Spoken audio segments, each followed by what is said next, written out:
হাসির রাজা, জ্ঞানের রাজা, রসিক রাজা গোপাল ভাঁড়। কি হয়েছে মন্ত্রী মশাই, সকাল সকাল আপনারা তো মুখ ভারী কেন? আরে আর বলিস না, আগে রাজসভায় অনেকেই ছিল যারা আমার হয়ে কথা বলতো, কিন্তু ইদানিং সবাই কেমন বদলে গেছে। সবাই গোপালের হয়ে কথা বলছে, তাই তো? একদমই তাই। আর না বললেও কেউ গোপালের বিরুদ্ধে কথা বলে না।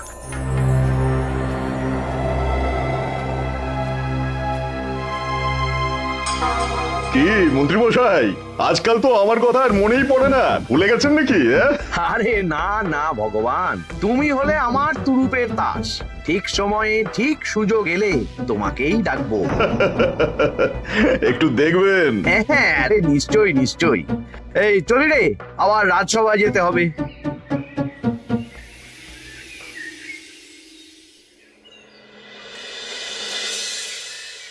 আচ্ছা, তোমরা বলো তো, আমাদের রাজ্যের সার্বিক উন্নতির জন্য সবার আগে কি দরকার? মহারাজ, আমি বলবো। বলো গোপাল। সততা আর শিক্ষা, এই দুটো জিনিস মানুষের মধ্যে থাকলে রাজ্যের উন্নতি কেউ আটকাতে পারবে না মহারাজ। একদম ঠিক বলেছ পণ্ডিত, তুমি তো শিক্ষার কাণ্ডারি। তুমি কি বলতে চাও এই ব্যাপারে? মানে কিভাবে শিক্ষার আরো উন্নতি করা যায়? মহারাজ, আমি তো মনে করি পুঁথিগত শিক্ষাই শুধু শিক্ষা নয়, মানুষের ভেতরে যে পূর্ণতা আছে সেটাকে ফুটিয়ে তোলার নামই হলো শিক্ষা। যেমন? কেউ যদি খেলতে ভালোবাসে সে খেলোয়াড় হবে, গান করতে ভালোবাসলে সে গায়ক বা গায়িকা হবে। আমি প্রত্যেকের মধ্যে লুকিয়ে থাকা এই বিশেষ বিষয়গুলিকে তুলে ধরার জন্য কিছু করতে চাই। তা এটা করার জন্য কি দরকার? প্রথমত অর্থের প্রয়োজন। আমাদের আরো অনেক টুল খুলতে হবে, সেখানে এক একটা জায়গায় এক এক রকমের শিক্ষা প্রদান করা হবে। এটা ভালো প্রস্তাব। আমাদের রাজ্যে গায়ক, নৃত্যশিল্পী, অঙ্কন শিল্পী, খেলোয়াড় সব তৈরি হবে। দেশ বিদেশে রাজ্যের নাম উজ্জ্বল হবে। মহারাজ, একদম এসব উল্টো পাল্টা খরচ করবেন না। কেন কেন? মহারাজ, রাজকোষে প্রথমত বেশি অর্থ নেই, যে কোনো সময় যুদ্ধ লাগতে পারে। তাই আমাদের উচিত প্রথমে এসব না করে কামান, গোলা, বারুদ, ঢাল, তরোয়াল এসব কেনা। ঠিকই বলেছ। কদিন ধরেই শুনছিলাম সীমান্তবর্তী এলাকায় ইংরেজ সেনারা নাকি ঘুরঘুর করছিল। পণ্ডিত মশাই, আপনার এই সব পাণ্ডিত্য অন্য জায়গায় ফলাবেন কেমন? এসব করে লাভের লাভ কিচ্ছু নেই। কাউকে যদি ইংরেজরা গুলি করে সে কি গান শোনাবে? হ্যাঁ, মন্ত্রীর কথায় যুক্তি আছে। মহারাজ, আপনি বরং পণ্ডিত মশাইকে কিছুদিনের জন্য ছুটি দিয়ে দিন। পণ্ডিত মশাইয়ের মাথার একটু বিশ্রাম দরকার। হ্যাঁ পণ্ডিত, তুমি বরং দিন 15 জন্য তীর্থে ঘুরে এসো। যথা আজ্ঞা মহারাজ।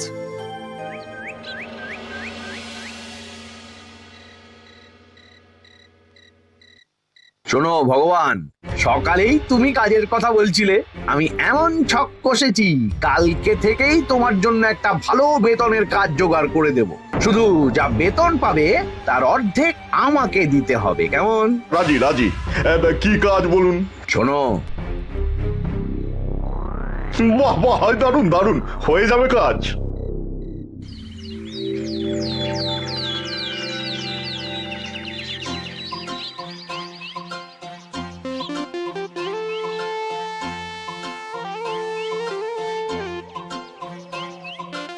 এই সকাল সকাল রাস্তায় ঘুরঘুর করছিস কেন?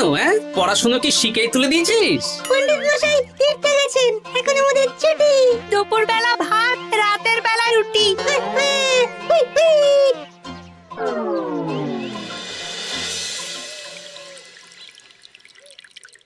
মহারাজ, গতকাল পণ্ডিতকে ছুটি দিলেন আর আজ পাঠশালার সব ছাত্রছাত্রী সকাল থেকে ঘুরঘুর করছে। এ কি, তাহলে তো মুশকিল। মুশকিল আসান করার রাস্তা আমার কাছে আছে মহারাজ। আমার সন্ধানে এমন একজন পণ্ডিত আছেন যিনি বহু ভাষাবিদ, অনেক পাণ্ডিত্য, দেশ বিদেশে শিক্ষাদান করেছেন। কিন্তু তাকে আমরা পাবো কোথায়? তিনি কৃষ্ণনগরে ঘুরতে এসেছেন, শুধু ওনাকে বেতনটা একটু বেশি দিতে হবে, এবং তিনি এই রাজ্যের যে কোনো মানুষের চেয়ে বেশি শিক্ষিত। তার পড়ানোর ধরনই আলাদা। সে কোথায়? আমি তাই ওনাকে আজকে রাজসভায় আসতে বলেছি। মহারাজ, আপনার সাথে একজন দেখা করতে এসেছেন। দেখুন মহারাজ, বলতে না বলতেই হাজির। ওনাকে ভিতরে আসতে বলো। আচ্ছা মহারাজ।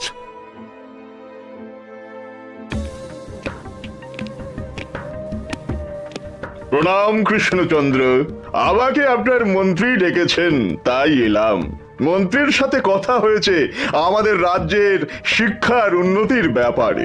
আমাদের মানে আপনি কি এই রাজ্যের? আমি এখন এই রাজ্যে আছি তো, তাই আমাদের রাজ্য বললাম। উনি সবাইকে আপন করে নেন। যাই হোক, তোমার শিক্ষার উন্নতির ব্যাপারে কি মতামত? মহারাজ, আমি এই রাজ্যের বিভিন্ন মোড়ের মাথায় টোল খুলতে চাই। তার জন্য অনেক অর্থের প্রয়োজন। তাতে কি উপকার হবে? ছাত্রদের জন্য তো নির্দিষ্ট পাঠশালা আছে। যখন শত্রুরা আক্রমণ করতে আসবে, তখন তারা দেখবে রাস্তার মোড়ে মোড়ে টোল, মোড়ে মোড়ে টোল। তারা বুঝতে পারবে এখানে সবাই শিক্ষিত। আর শিক্ষিত লোককে ক্ষমতার অধীনে রাখা কঠিন, যুদ্ধে জিতলেও শাসন করা মুশকিল। কারণ অশিক্ষিতকে বোকা বানানো সহজ, কিন্তু শিক্ষিতকে বোকা বানানো কঠিন। নতুন পণ্ডিত একদম ঠিক কথা বলেছে। কোনো বাইরের রাজা বা শত্রু আক্রমণ করার আগে 5 বার ভাববে। এই সেরেছে। গতকালই মন্ত্রী বলছিল শিক্ষার দরকার নেই, অস্ত্র কিনুন, আর আজকেই শিক্ষার পক্ষে কথা বলছে। ব্যাপারটা কেমন সন্দেহজনক, নজর রাখতে হচ্ছে। বেশ, আমি তোমার এই শিক্ষা সম্প্রসারণের প্রস্তাবে রাজি। মন্ত্রী, তুমি এই প্রকল্প দেখভাল করবে। আচ্ছা, কত খরচ হতে পারে একটা হিসেব করে আমাকে জানিও, আমি দিয়ে দেব। আচ্ছা মহারাজ, আপাতত 500 মোহর দিয়ে রাখুন, পরে যা লাগবে বলে দেব। উফ, সকালে এক পত্তন বাজার, বিকেলে এক পত্তন বাজার, আর পারি না। আরে হাত চালাও, হাত চালাও। বাবা, কাজ শুরু হয়ে গেল। হ্যাঁ, আর ছাত্রদের পাঠশালার কাছে যেতে হবে না। পাঠশালা ছাত্রদের বাড়ির কাছে চলে আসছে। যেখানে সেখানে পাঠশালা। এই তো যেখানে সেখানে শিক্ষা। ঠিক বলেছো। আজ থেকে আমি আর নতুন পণ্ডিত চালু করছি। ধরো শিক্ষা, মারো পেরে। শিক্ষাকে ছাত্রছাত্রীদের মধ্যে গেঁথে দিতে হবে। এতদিন জানতাম ধর তক্তা মার পেরে, এখন বদলে যাবে। কিন্তু একটা পণ্ডিত এতগুলো পাঠশালা একা সামলাবে কি করে? খেপে খেপে। মানে সকাল 6টা থেকে 7টা একটা জায়গায়, পরে 7:30 থেকে 8:30 আরেকটা। এইভাবে বিভিন্ন জায়গায় পণ্ডিত ঘুরে ঘুরে শিক্ষাদান করবেন। না, ব্যাপারটার উপরে মহারাজকে নজর রাখতে বলতে হবে। মহারাজ, আমার মনে হয় এই পাঠশালায় আগামীকাল থেকে কেমন পড়াশোনা শুরু হবে, আপনার সেদিকে একটু নজর রাখা উচিত। হ্যাঁ, দেখি আগামীকাল সকাল সকাল বিভিন্ন পাঠশালায় গিয়ে নজর রাখবো। আর হ্যাঁ, আমাকে নতুন পণ্ডিত একটা তালিকা দিয়েছে, কোন পাঠশালায় কখন পড়াবে সেটার তালিকা। আমিও যাব আপনার সাথে।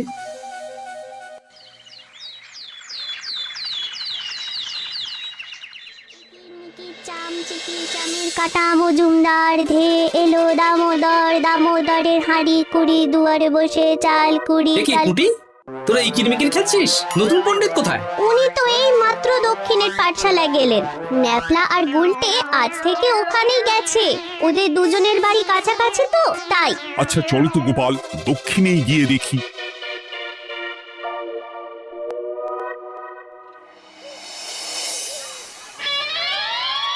কি, এখানেও তো নতুন পণ্ডিত নেই। নতুন পণ্ডিত মশাই আমাদের একের নামটা মুখস্থ করতে দিয়ে চলে গেলেন। একের নামটা? এসব কি হচ্ছে? শিক্ষার নামে অর্থের জলাঞ্জলি মহারাজ। না, আজই রাজসভায় এর বিচার হবে। মন্ত্রী, আমি যা দেখলাম তাতে শিক্ষা তো কদিন পরে লাটে উঠবে। আমার এক ভাগ্নি তো আজ পাঠশালায় গিয়ে লুকোচুরি খেলেছে। নামমাত্র পড়াশোনা আর বাকি সময় খেলা, এভাবেই বয়ে গেল বেলা। মন্ত্রী, এই তোমার নতুন পণ্ডিতের দৌড়। মহারাজ, একজনের পক্ষে এতগুলো পাঠশালায় শিক্ষাদান তো সম্ভব নয়। তার জন্য তো আরো পণ্ডিতের প্রয়োজন, আর তার জন্য চাই আরো অর্থ। আবার অর্থ? শুধু মহারাজের অতিরিক্ত অর্থ খরচ হবে বলে আমি আগে এই প্রস্তাবটা রাখিনি। বেশ, তা আর পণ্ডিত কোথায় পাবে? আমাদের নতুন পণ্ডিতের কাছে অনেক পণ্ডিতের সন্ধান আছে। উনি একটা হাঁক মারলেই সব চলে আসবে। বেশ, তাহলে তাই ব্যবস্থা করো। এভাবে শিক্ষার অবনতি আমি চোখে দেখতে পারবো না। আরো 300 মোহর লাগবে। পেয়ে যাবে। এ তো দিনে দুপুরে ডাকাতি। ব্যাপারটা ধরতে হবে, কিছু একটা ঘোট তো আছেই। আর নতুন পণ্ডিতদের যদি কোথাও একটু থাকা খাওয়ার ব্যবস্থা করা যায় তাহলে ভালোই হয়। রাজবাড়ির অতিথিশালা তো আছেই, ওখানেই না হয় ব্যবস্থা করে দেব।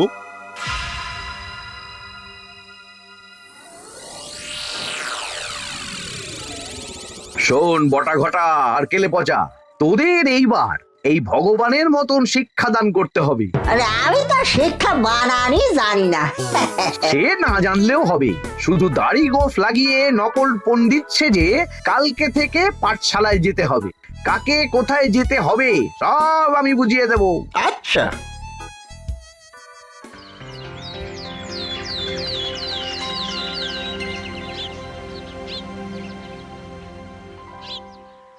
আচ্ছা বল তো, গতকাল তোদের বাড়িতে কি কি রান্না হয়েছিল? ভাত, মসুর ডাল আর লাউ ঘন্ট। লাউ ঘন্টের মধ্যে চিংড়ি ছিল? না, তা আজকে কি রান্না হবে? আজকে সকালে বাবা বাজার থেকে পাকা কাতলা এনেছে। কাতলা মাছের পাতলা করে ঝোল হবে। আর তোর? আমাদের আজ নিরামিষ, এই কবজি ডুবিয়ে সবজি ভাতি খেতে হবে। বেশ।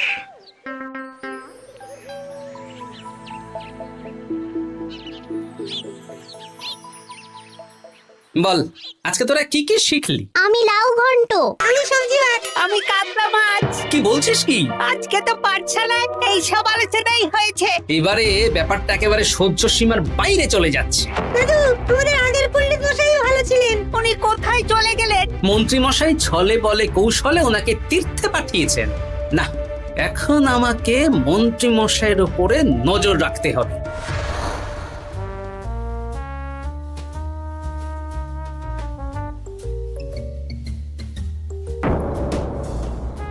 পাঠশালায় পড়ানোর ব্যাপার তো বিকেলেই মিটে গেছে। রাজবাড়ির অতিথিশালায় না গিয়ে নতুন পণ্ডিত মশাইরা এদিকে আবার কোথায় যাচ্ছেন?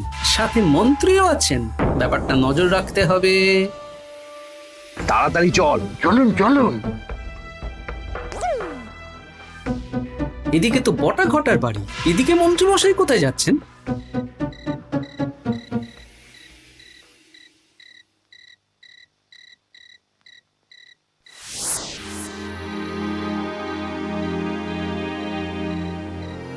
তারপর তোমরা সবাইকে কি শিক্ষা দিলে? শিক্ষে সে আমাদের শিক্ষা নেই, চুরি করে দিন চলে। আমি কি করে শিক্ষা দেব? আরে ছাইপাশ দাড়ি গোঁফ থাকলে কি কুটকুট করে। তা বলেছিস বটা। আরে আরে আহারে করছিসটা কি? ভালো রোজগার পাতি কি তোদের সহ্য হচ্ছে না নাকি? ভগবানকে দেখ, সেই কবে থেকে দাড়ি গোঁফ লাগিয়ে পণ্ডিত মশাই সেজে আছেন। আমারও প্রথম দিন একটু সমস্যা হচ্ছিল, এখন সামলে নিয়েছি। আর আমাদের এই সব আলোচনা একদম করা উচিত না। বলছি মন্ত্রীমশাই, আমি কি শুধু এই পাঠশালাতেই পণ্ডিতের অভিনয় করব, নাকি রাজসভায় বসার সুযোগও পাবো? কালকেই এই ব্যাপারটা দেখছি। আগে তোমাকে রাজসভায় ঢোকাবো, তারপর এক এক করে বটা ঘটা কেলে পচা সব আমার দলের লোককে রাজসভায় ঢুকিয়ে নেব। আর রাজসভার বাকি সদস্যদের ফাঁকা করে দেবেন। একদম তাই। মহারাজ সহজ সরল মানুষ, এটাই একটা বড় সুবিধা। আচ্ছা, এই ব্যাপার। ঠিক আছে, আমি কদিন পরে ঠিক সময়ে একদম হাটে হাঁড়ি ভাঙবো।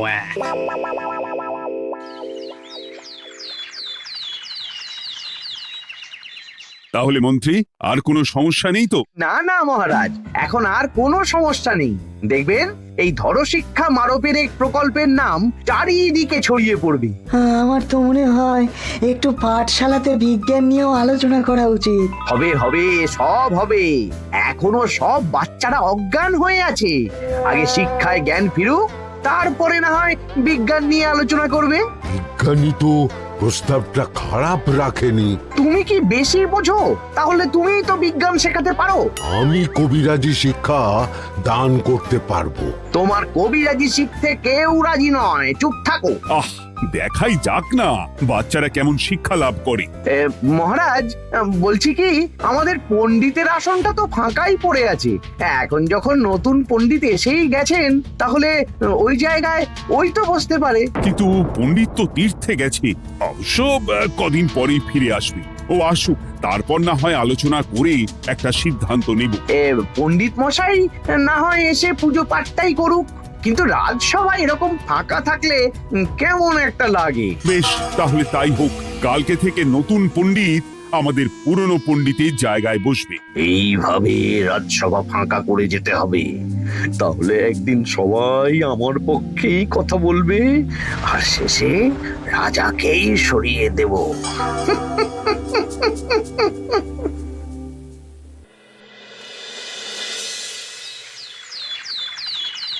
মহারাজ, সর্বনাশ হচ্ছে চারিদিকে। চলুন চলুন, আমি পুরো বিষয়টা ধরে ফেলেছি। কি ধরে ফেলেছো? শিক্ষার নামে ষড়যন্ত্র চলছে মহারাজ। রাজসভায় চলুন, সব বলছি। আচ্ছা আচ্ছা, আসছি। হ্যাঁ বলো গোপাল, তুমি কি বলছিলে শিক্ষার নামে ষড়যন্ত্র নাকি? মানে গোপাল মস্করা করছে নাকি? রাজ্যে দারুণ শিক্ষাদান চলছে। মহারাজ, আমি দেখে ফেলেছি আমাদের নতুন পণ্ডিত আসলে কোনো পণ্ডিত নন। ইনি আপনাকে, আমাদের সবাইকে বোকা বানাচ্ছেন। তাই নাকি? ডাকো দেখি নতুন পণ্ডিতকে। এই তো মহারাজ, আমি চলে এসেছি। এই তো ইনিই বদমাশি করছেন, শিক্ষার্থীদের ভবিষ্যৎ নিয়ে খেলছে। এই বল, আসল কথাটা বল। কি বলবো, এসব ভাড়ামো বন্ধ করো গোপাল। না বললে আমি কিন্তু ধুতি খুলে দেব।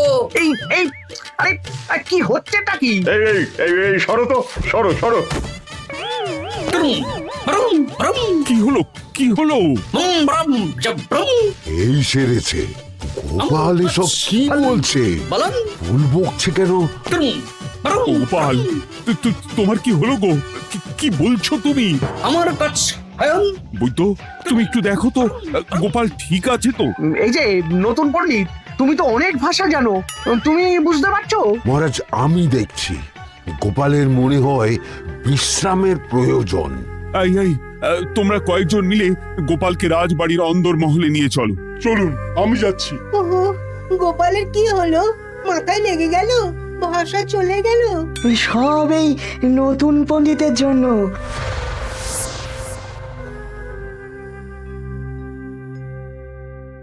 আম ভাল খাচ কাচ হায়ন, আম মাস্টার কাচ। মহারাজ, আমার মনে হচ্ছে গোপালের বাইরে থেকে কিছু হয়নি, ভিতর থেকে কিছু হয়েছে। ব্রুম, নাড়ি স্পন্দন, হৃদস্পন্দন সব ঠিক আছে। আমা বড় যাব ভ্রম। কিন্তু গোপাল কি ভাষা বলছে বোঝা যাচ্ছে না। নতুন পণ্ডিত, একবার চেষ্টা করে দেখো না। আমার কাছে হয় না। এসব তো আমি কিছুই বুঝতে পারছি না মহারাজ। আপনি যে এত দেশ বিদেশে ঘুরেছেন, আপনি বুঝতে পারছেন না?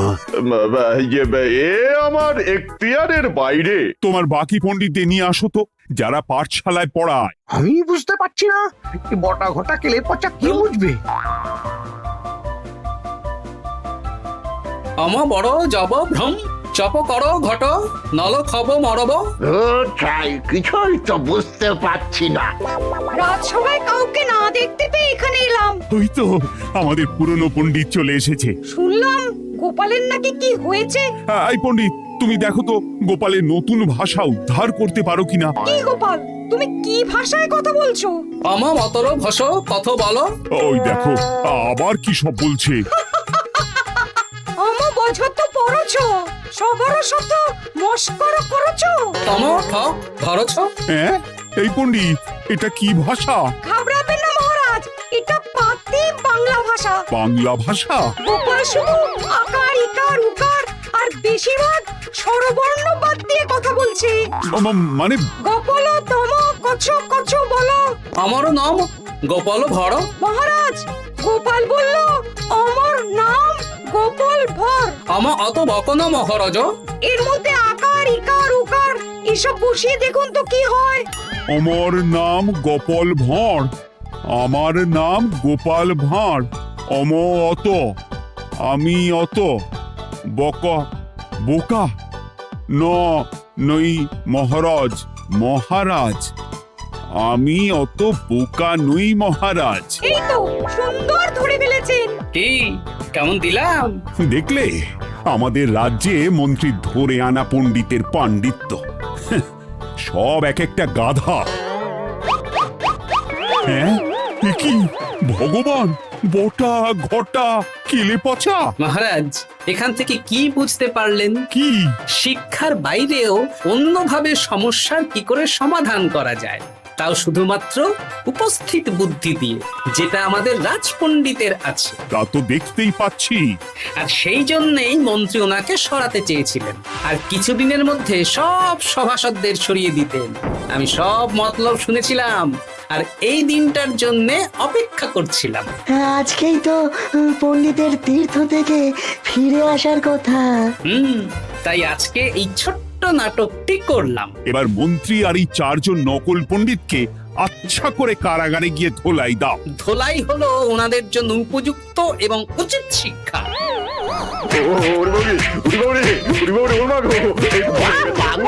বাবা গো, ভুল হয়ে গেছে গো। আরে